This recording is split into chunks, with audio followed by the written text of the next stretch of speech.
इस वीडियो में हम डिस्कस करने जा रहे हैं lecture number 24 of our Python beginner to expert course. तो इसमें हम एक क्वेश्चन करने जा रहे हैं कि write a program to find the sum of n natural numbers. तो पिछले वीडियो में हमने देखा था कि how to find the n natural numbers in a reverse order. तो इसमें हम देखेंगे how to find the sum of n natural numbers in the reverse order. तो ये क्वेश्चन में क्या पूछ रहा है मैं आपको पहले उसका कॉन्सेप्ट समझा के बताता हूँ ताकि आपको वो कुछ डाउट ना आए ये कॉन्सेप्ट को। बेसिकली ये बोल रहा है ये कि अगर ना मैं क्या कर सकते होगी, अगर कोई भी एक यूजर ना n नेचुरल नंबर में n में लेट वो दे देता है, लेट वो n में क्या करता है ना, वो n में लेट 4 दे देता है, तो उसका रेंज क्या बनता है जब हम कोई भी एक n नेचुरल नंबर को प्रिंट करते हैं तो ऐसे बनता है 2, 3 एंड 4। तो इसको इस एक्चुअल में इस क्वेश्चन में क्या चाहिए ना, इन सब का समेशन चाहिए जो भी n नेचुरल नंबर बना होगा। इसका मतलब इसको जब हम सबको ऐड कर लेंगे तो इसका आंसर क्या आएगा, 4 + 3 = 7, 8, 9 एंड 10। तो at the end it need a result where कि 10 प्रिंट हो जाए। तो इसको हम कैसे कर सकते हैं, मैं उसका अप्रोच आपको बताता हूँ बेसिकली। तो हम बेसिकली क्या करेंगे, सम नाम के एक वेरिएबल लेंगे जिसको पहले हम 0 से इनिशियलाइज कर देंगे। फिर हम क्या करेंगे, एक फॉर लूप हम स्टार्ट करेंगे जिसमें हम लिखेंगे फॉर आई इन रेंज।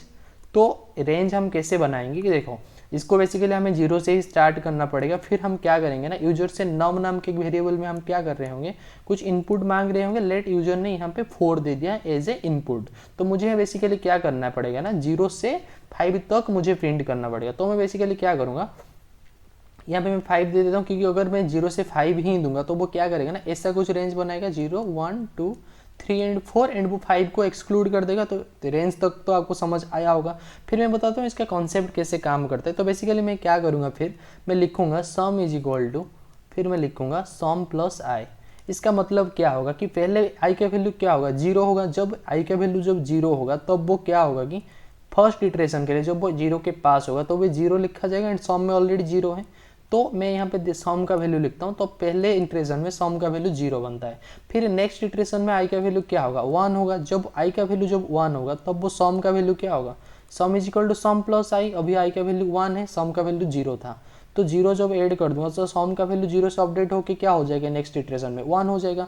फिर नेक्स्ट इटरेशन में आई का वैल्यू 2 होगा। जब आई का वैल्यू 2 होगा तो मैं आई में लिखता हूँ 2, सम का वैल्यू 1 है तो मैं यहाँ पे 1 लिखता हूँ। तो अभी सम का अपडेटेड वैल्यू क्या होगा, सम का अभी अपडेटेड वैल्यू 1 से कट के 2 हो जाएगा, सॉरी 3 हो जाएगा। फिर नेक्स्ट इटरेशन में जब वो पॉइंटर 3 पे जाएगा तब आई का वैल्यू क्या होगा, 3 होगा। फिर सम का वैल्यू ऑलरेडी क्या है, यहाँ पे 3 है। नेक्स्ट इटरेशन में वैल्यू सम का 3 है तो यहाँ पे मैं 3 लिखता हूँ। तो 3 + 3 सम इज इक्वल टू अभी हो गया 6 हो गया। नेक्स्ट इटरेशन के लिए सम का वैल्यू 6 हो गया। फिर नेक्स्ट इटरेशन में आई का वैल्यू क्या होगा, 4 होगा। तो मैं यहाँ पे क्या करूँगा ना, आई का वैल्यू 4 लिखता हूँ। फिर सम का वैल्यू 6 है जो कि स्टोर होगा सम में। Sum is equal to 6 + 4 which is 10। तो at the end of the day हमें क्या मिला, ये जो रेंज बना था जिसका रिजल्ट हमें मिला 10, जो कि हमने वो मतलब मैंने जब आपको पहले बताया कि वो रेंज में क्या आंसर आना चाहिए तब भी 10 ही आ रहा था। तो मैं आपको ये सेम चीज़ मैं आपको कोड के जरिए बताता हूँ तो आपकी वो आपको और भी अच्छे क्लैरिटी के साथ क्लियर हो। तो चलिए इस चीज़ को कोड के जरिए देखते हैं। तो कोड में हम बेसिकली क्या करेंगे ना, यूजर से पहले नम नाम के एक वेरिएबल में कुछ मांगेंगे जो कि नम इंट इनपुट। फिर हम बोलेंगे enter the range, enter the highest range. ठीक है। तो यूजर अभी क्या करेगा, बेसिकली वो एक रेंज प्रोवाइड करेगा। फिर हम क्या करेंगे, सम नाम के एक वेरिएबल लेंगे जिसको 0 से इनिशियलाइज करेंगे। अगर हम 0 से इसीलिए इनिशियलाइज करते, जब हम कोई भी चीज़ को सम में ऐड करते, जब हम 0 से कुछ भी ऐड करते तो वो कुछ हेम्पर नहीं करता, इसलिए हम 0 से उसे इनिशियलाइज कर रहे हैं। फिर मैं फॉर लूप स्टार्ट कर रहा हूँ बेसिकली, जिसका सिंटैक्स होता है फॉर आई इन रेंज। तो मुझे नम को भी इंक्लूड करना है तो मैं क्या करूँगा, 0 से तो स्टार्ट होगा, फिर मैं कर दूंगा नम + 1।